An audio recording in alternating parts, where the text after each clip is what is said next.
And this one is a cooperative, app-driven narrative adventure where each player is going to be playing as their own asymmetrical hero with their own player board, where they're going to be tracking different gear and items that you might collect throughout the game. Players will also be starting with and developing different skills that you're going to be using to complete different skill checks. And this is all represented by dice of different colors, with each color representing a different skill.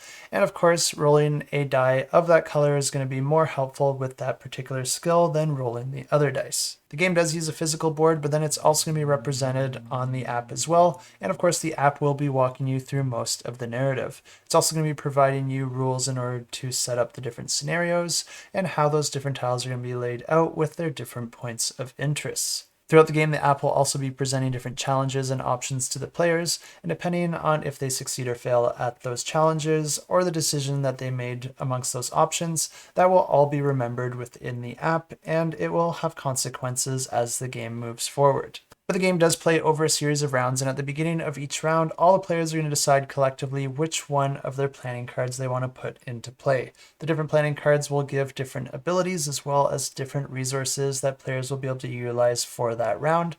So you'll really want to pick one that you think will give you the best benefit depending on what you're trying to do that round. These cards also dictate how many movement points you'll get for that specific round, as well as how many action cards you'll get to draw into your hand. So these can also influence how quickly you move across the board or what sort of options you have available to you for your different actions. But after that card's chosen and the players have taken their resources and cards, play is essentially going to be alternating between the players as they take their movements and perform the different actions until they either choose not to perform any more actions or they are unable to do so. Each dual turn could have a player using their movement points to explore the main board, and then stopping on a location to interact with any of the monsters or points of interest that might be available there.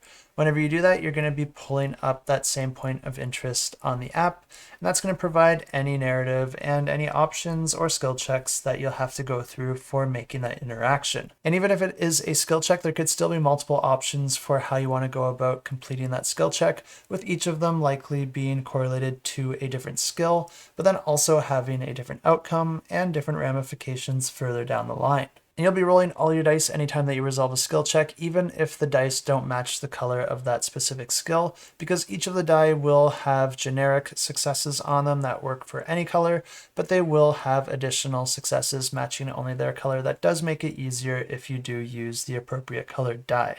And of course, players do have their gear and their abilities, as well as those special action cards in order to manipulate the dice in their favor if needed. But the cards are actually multi-use, and before you do a skill check, you can actually discard any of your cards to gain an additional die, matching the color in the top right of that card. And of course, this die is only temporary, so you won't get to keep it, and you do have to discard that card in order to gain it, so it does come at a fairly significant cost.